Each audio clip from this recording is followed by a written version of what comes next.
नमस्कार, जय हिंद दोस्तों। आपका स्वागत है फिर से हमारे यूट्यूब चैनल पर। आज हम फिर से बात करने वाले हैं जो हमारी एक श्रृंखला हमने स्टार्ट की थी कि बीपीएससी 4.0 का प्रैक्टिस सेट हम कर रहे थे टीजीटी के लिए।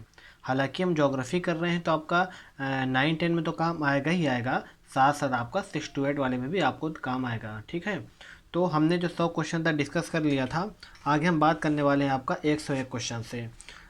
आइए देखते हैं, आप बताइएगा आपने कितने स्कोर किए हुए हैं। ठीक है, आज का जो 101 क्वेश्चन है कि सिंधु और गंगा नदी, ये दोनों गंगा नदी है, सिंधु नदी गंगा नदी प्रणालियों के बीच जल विभाजक पर कौन सा शहर स्थित है। आपसे ये पूछा है कि सिंधु एक तरफ है, एक तरफ गंगा नदी है, इन दोनों के बीच जो जल विभाजक का कार्य करती है वो कौन करती है। तो ठीक है ना, इसका जो आपका राइट आंसर हो जाएगा ए नंबर आपका अम्बाला। अम्बाला जो है आपका इन दोनों के बीच जल विभाजक का कार्य करती है, आपको यह बात याद रखना है। आज का 102 नंबर का क्वेश्चन है, कौन सी मिट्टी हिमालय के 3 महत्वपूर्ण नदी प्रणालियों गंगा, सिंधु तथा ब्रह्मपुत्र को मिट्टी जमाव के कारण बनाती है।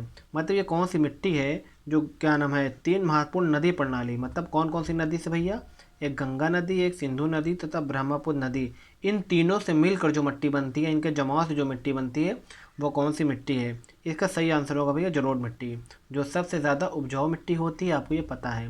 हाँ, आपको ये चीज़ बता दें, गंगा, सिंधु और ब्रह्मपुत्र ये तीनों नदी आपकी हिमालयी नदियाँ हैं। ठीक है, ये बात आपको याद रखना है। आज का अगला क्वेश्चन है, नेपाल की सबसे लंबी नदी कर्णाली नदी का आध्यात्मिक स्रोत निम्नलिखित में से कौन सा है। तो पूछेगा नेपाल की सबसे लंबी नदी कौन सी, आपको बता देना कर्णाली नदी। जी हाँ, नेपाल की सबसे लंबी नदी कर्णाली नदी है। कर्णाली नदी का आध्यात्मिक स्रोत निम्नलिखित में से कौन सा है, मतलब पूछा है जो इसका आध्यात्मिक स्रोत है निम्नलिखित में से कौन सा है।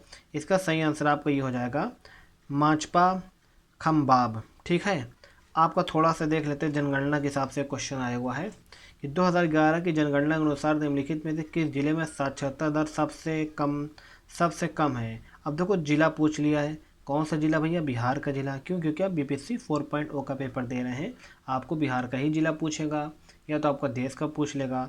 तो 104 का जो क्वेश्चन आपका है इसका राइट आंसर है सी, दंतेवाड़ा का साक्षरता दर सबसे कम रहा है।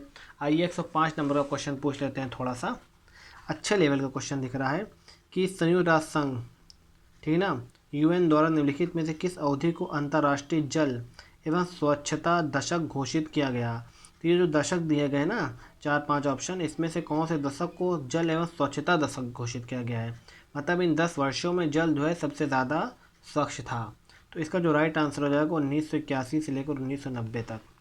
आज का अगला क्वेश्चन बात करते हैं, भारत में शुष्क भूमि की कृषि मुख्य रूप से डैश से कम वर्षा वाले क्षेत्रों में होती है। मतलब शुष्क भूमि में जो क्या नाम है कृषि हम करते हैं, वहाँ पे जो वर्षा होती है ना, कितने से कितने कम वर्षा होती है, इस बारे में बात कर रहा है भैया। आपको 75 सेंटीमीटर आपको जो वर्षा होती है ना, मतलब कम से कम वर्षा जो होती है शुष्क भूमि में। अब बात करते हैं इसेलबर्ग स्थलाकृति का निर्माण कैसे होता है।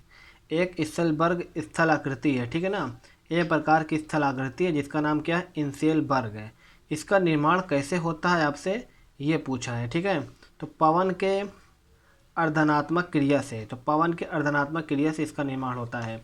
आगे बढ़ने से पहले अभी तक आपने हमारे चैनल को सब्सक्राइब नहीं किया तो सब्सक्राइब कर लीजिए, क्योंकि आपको इसी तरीके की पूरा प्रैक्टिस सेट आपको कराया जाएगा हर एक सब्जेक्ट का। आइए देखते हैं आज का जो 108वें नंबर का क्वेश्चन है कि निम्नलिखित में से कौन सी मृदा, मृदा मतलब मिट्टी जो है दक्कन के पठार के पूर्वी ओर, एक पठार है दक्कन का पठार, दक्कन के पठार के पूर्वी ओर और दक्षिण भाग में कम वर्षा वाले क्षेत्रों में क्रिस्टलीय आग्नेय चट्टानों पर विकसित होती है। बहुत ही बढ़िया सा क्वेश्चन आपका है। आपका ये लाल मिट्टी, ठीक है ना, दक्कन के पठार के पूर्वी और दक्षिण भाग में कम वर्षा वाले क्षेत्रों में किससे भैया, क्रिस्टलीय आग्नेय चट्टानों पर विकसित होती है, तो आपको वो लाल मिट्टी है। ठीक है, आज का जो 109वां क्वेश्चन आपका है, 109वां क्वेश्चन निम्नलिखित में से कौन सा पर्वतीय दर्रा अरुणाचल प्रदेश के हिमालय क्षेत्र में अवस्थित है। अब देखो, अरुणाचल प्रदेश के हिमालय क्षेत्र में कौन सा दर्रा स्थित है, क्या वो जोजिला दर्रा है, क्या वो आपका दीफू दर्रा है, क्या वो आपका खारदुंगला है, या फिर उपयुक्त में से अधिक, या फिर उपयुक्त में से कोई नहीं। इसका जो आपका राइट आंसर हो जाएगा आपका दीफू दर्रा। ठीक है, आज का जो आखिरी क्वेश्चन है कि लेटराइट मृदा निम्नलिखित में से किसकी अधिकता होती है। एक मिट्टी है जिसको बोलते हैं लेटराइट मिट्टी। अब लेटराइट मिट्टी में सबसे ज़्यादा क्या होता है, क्या लौह आयरन ऑक्साइड होता है, क्या कार्बनिक पदार्थ होता है, क्या फास्फेट होता है, क्या उपयोग में से अधिक? तो बात करते हैं लौ आयरन ऑक्साइड, ठीक है ना, ये होता है। अगली क्लास में बात करेंगे राज व्यवस्था, बोले तो आपका पॉलिटिकल साइंस। हालांकि आपको पॉलिटिकल साइंस के बारे में बता दें, बीपीएससी चाहे 4.0 हो चाहे 3.0 हो, इसके लिए मतलब एनालिसिस हमने किया था 3.0 का, 2.0 का, जो भी बीपीएससी के पेपर हुए हैं आपका, या टीचिंग एग्जाम में लाइन में पेपर जो भी होते हैं, उसे पॉलिटिकल साइंस में 9-10 के एनसीईआरटी पढ़ना बहुत ज़रूरी है, क्योंकि आपको 9-10 से एनसीईआरटी से काफ़ी क्वेश्चन देखने को मिलते हैं। लोकतंत्र वगैरह से अच्छे क्वेश्चन आते हैं, सत्ता का विकेंद्रीकरण हो गया, लोकतंत्र की चुनौती हो गई, ये सब क्वेश्चन देखने को मिल जाते हैं। इसके अलावा अगर हम इसमें बात कर लें इंपॉर्टेंट टॉपिक में, तो आप चुनाव आयोग पढ़ लीजिएगा अलग से, अच्छी बुक से, थोड़ा सा अच्छे क्वेश्चन आते हैं चुनाव आयोग से। और बात कर लें, हाँ, एक आपका आता है पंचायती व्यवस्था, ठीक है ना, तो पंचायती व्यवस्था आपको पढ़ लेना है। पंचायती व्यवस्था हो गया, नगर पालिका हो गया, नगर निगम हो गया, ये सबसे अच्छे क्वेश्चन देखने को मिलते हैं। मौलिक अधिकार से क्वेश्चन आते हैं, अनुसूचियों से क्वेश्चन आते हैं।